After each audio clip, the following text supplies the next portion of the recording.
that's feeling pretty good. All things considered. 2/3 of us. Well, I mean, if credibility doesn't matter, then I suppose you feel fine. You know what? The facts were there. No, they The weren't. Patriots don't want to fact was execute they the got game stomped. plan that I laid out for them. A critical That's Van part of your Pelt's game problem. plan was there was no gap between the two quarterbacks. You said that on the show. Well, one guy had completed had a full rack. 30 passes. The other guy had completed 31. Yeah, One guy was a Hall of Famer. Yeah. One guy's You a have bad backup nights. career You don't have bad backup. nights? The I guess let's write off the Cowboys. They just got smoked by the Saints in any event. We're starting with a little bit of a change on a Friday, which is always fun. Heartwarming story of a family reunited. The Anguirino family is whole again after their beloved cat Rainbow, found 800 miles away from Yellowstone National Park, where she ran away months ago during a family trip. She was found in Roseville, California. Thanks to her microchip, the family's together once again. Great story and a friendly reminder to get your pets microchipped. What in the world was that? It's the big news of last night. I saw it on the news, and I think rather than start with like a big downer, start with a friendly story of a family reunited. Is this where I was supposed to jump in? No, you can talk about having. I hope you're. So I would. So here's. This is Brew. This is what we've talked about. Wildes has taken the. We have allowed him to call himself the leader of the show because it satiates his ego. But now it has started to, on topics where he's supposed to be a neutral arbiter presenting them before he gives his opinion, he fits his opinion in. And a day like today, when he's covered in shame It's a tough and an embarrassment. In other news, let's just go. So we don't need to do all that. You want to talk? Jets manhandle the Patriots behind a vintage Aaron Rodgers performance. Are you happy now? Talking sports. 27 for 35, 281 yards, 2 touchdowns. Oh my God. I loved it. What's wrong with This was Brew, we were 19 yards away from this being the That's one or the other. That's your only saving grace. Wow. and I mean, he had it. He could have gotten it easy. His worst throw of the night. Exactly. His worst throw. No, his worst throw of the was night. a bad but go throw. ahead, say what you wanted If he to had say. got here. that, would have been. He was mediocre the first 2 weeks, and then you go up against a. No, the first 2 weeks. First 2 weeks. Yes, mediocre. he was mediocre. I agree with that. Mediocre. Yeah. But last night he was great. Let's not argue about the Last first night 2 he was weeks. awesome. Yeah. Last night he was moving around. He was throwing the ball. Yeah. He was staring at the camera. He looked like classic Aaron Rodgers. Yes. So how dangerous are the Jets with this version of Aaron Rodgers? I want to be fair because it wasn't just the numbers. It was also the eye test. He was out of the pocket. Yeah. He was moving around. And as I said after week 1, he's always going to throw a pretty ball, and he's always going to be super accurate. Yep. The question is, can he do the other things requisite to play football when there's a defense on the field? And last night he could. Now, everything that I saw yesterday is not clouded, but colored by the fact that I don't think the Patriots are good at anything. At anything. I think they have one great defensive player, Christian Gonzalez. I think that they are going to end the year an average defensive team and a wretched offensive team. I thought that before the year. I, unlike some other people, was not mystified by week 1. I thought it was a fluky performance. And I think that this was the Jets' easiest game on their schedule, a game they absolutely had to win, and they did. So that part I don't give them extra credit for. I do give them extra credit for 2 specific things. One is, Brew, what we just talked about, how good Rodgers looked in the aggregate and on a play-to-play basis. And the other one was, if you guys remember, all offseason I criticized the Jets fairly for a lot of things. There was one thing I said that was an adult decision, and that was resisting the urge at drafting 10. They ended up drafting 11. Taking Brock Bowers, who, by the way, has been awesome for the Raiders and is always advertised. They needed a tight end, another weapon, and instead drafting a tackle who you knew wouldn't even start if all things went well in Olu Fashanu. And what did we see last night? Of their 2 tackles, the one that's the sturdiest gets rolled up on because that happens, and you have a guy that you can plug in. Last night it wouldn't have mattered either way because it was late enough in the game, but it could matter moving forward. So I give them real credit Because had they not done that, yesterday could have been a Pyrrhic victory. Like, okay, we get the win, but now our offensive line is in shambles. It's not. I still don't think they're a great team because I don't think Rodgers can play like that on a week-to-week basis. Well, that's the question, because obviously he was fantastic. That was vintage Aaron Rodgers. Yes. Quick release, mobile, throwing it well when he was running, hitting guys in stride so they could run after the catch. Guys were great running after the catch last night. I mean, it was beautiful. But you're right. Like, if you look back at his last year in Green Bay, he had a couple of really nice games. I think, didn't they beat Dallas late? Like, he had a really... That was yes. Yeah, he had a few really nice kind of vintage Aaron Rodgers games, but you're right, he couldn't do it consistently. So that is the question for the Jets. That Dallas game was the last time he went over 100 passer rating before last night. Oh, okay. Yes. So he's got to do it consistently. Unlike you, Nick, I did have respect, and you were right, it was a blowout. I didn't think it'd be a blowout. I thought the Jets would win. But I have respect, and I still do, for that defense. So I thought it was more impressive. They had given up, 130 yards rushing. I know, but Bentley was the defense did not look like. Yeah, but I think you got to give the Jets some credit for that they did. And then the Jets, now I know New England's offense, even in the wins, we knew it wasn't good. But the Jets got 7 sacks. They did some better things defensively, so they're improving. For me, this is, and I'm not even trying to be, this is what I thought they were. I still feel like, yes, with this type of Aaron Rodgers, or even a little bit less, they win the AFC East, get to the playoffs, and are a dangerous team. You guys know the issue I have with Rodgers. I don't care how great he looks, 16-1, and he's the MVP. I still will wonder, if they were to get to the AFC Championship game, how's he going to play? Because he's had 5 championship games and been bad in every one. Even the one he won, he wasn't very good. So I would question that. But, yeah, this is a playoff team. I think they win the division, and there'll be something to deal with in the postseason. I had 3 things. The mobility, which you touched on, he ran 3 times for 18 yards. Just in comparison, Ramondre had 24 yards and Aaron Rodgers is 18. And he was getting tackled. He got tackled out of bounds. He was really getting hit. And he was throwing on the move. Yeah. The mobility, I wasn't even talking about his actual scrambles. It was the extending plays. Yep. He also took a cheap shot from Uche by the sideline. It was a totally cheap shot. He got up. He took it. He felt okay. And then, and this was mentioned on the broadcast, and again, it's very fuzzy, but on the King of Vibes, he's locked in. He looks a little Brady-esque, where like, I'm here, I see everything, I have it all down. I'm not going to give this game away. There's nothing you guys can do to trick me. Well, that extra level of Aaron Rodgers that the Jets signed up for was there. So this is where I think now people are going, this is overreaction. Eye test. So this is how great teams are supposed to look really good against average teams. Good teams are supposed to look really good against awful teams. I think this is a good team playing an awful team. You said you're King of Vibes. I know we're going to get to the other vibe piece of this, the Ian Saleh interaction. This didn't give me faith that this team will handle adversity well. It didn't mean they won't. I phrased that awkwardly. I still have concerns about how this team will handle adversity.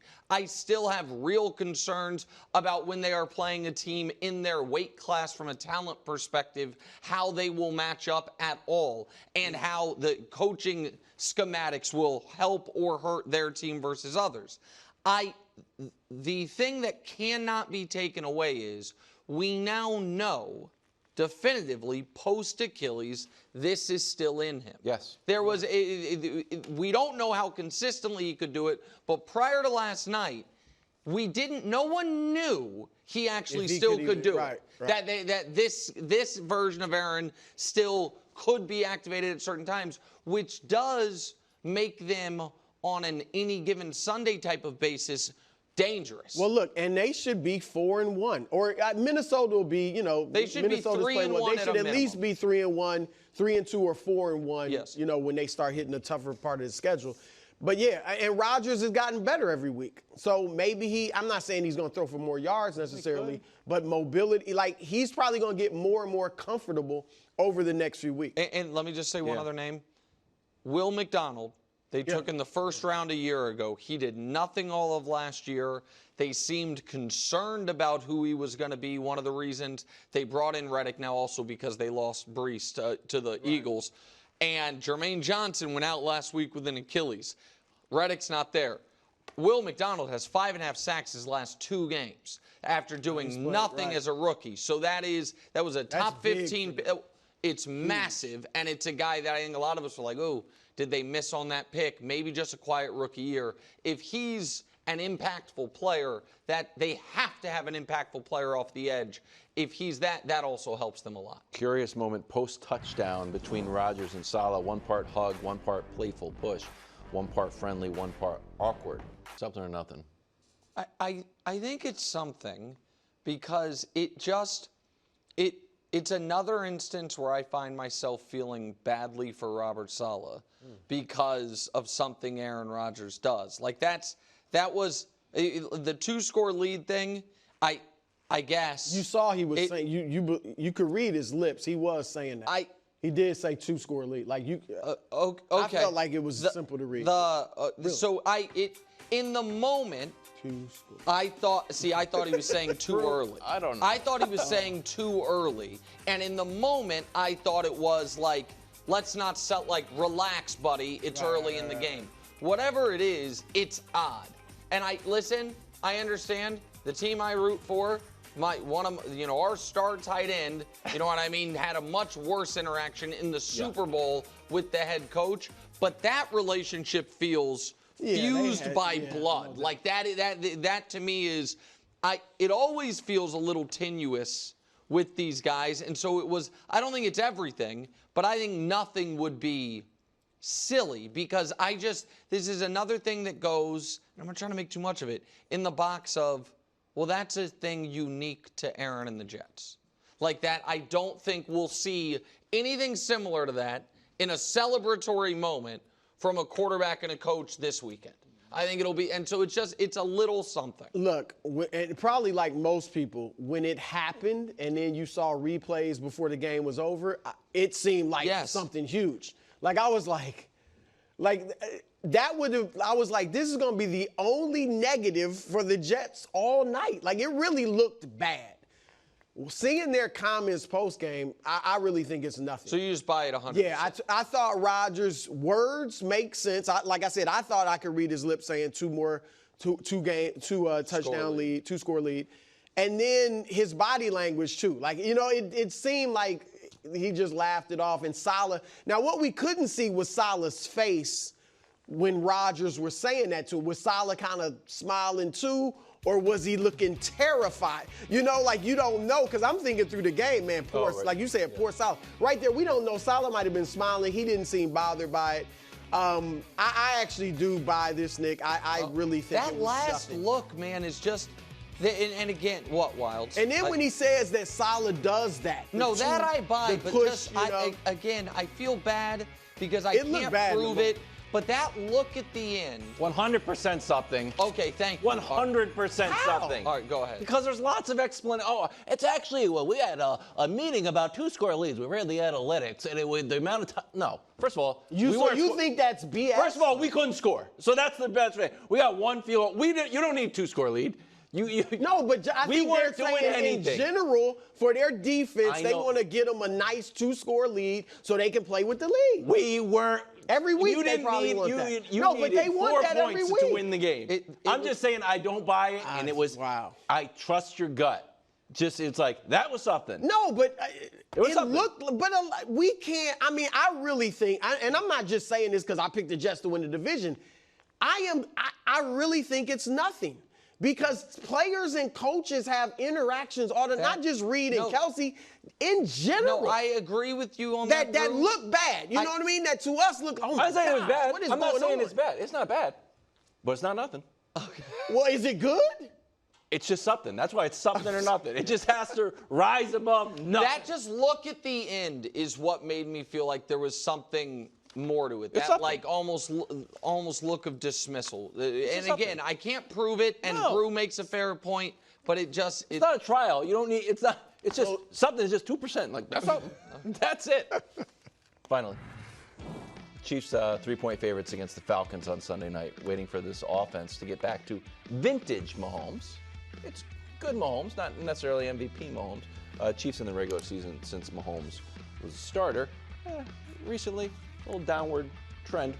The wins by 15 points is really interesting, 20-1.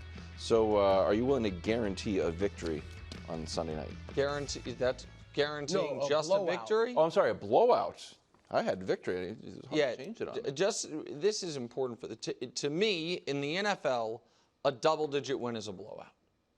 10+ points is a blowout. Oh, 10 plus. Well, that's double digits. I was thinking 2 touchdowns. Really, I would say a 2 touchdown. Okay. Like so 14 well, points so or 12 I'm guaranteeing a double-digit win.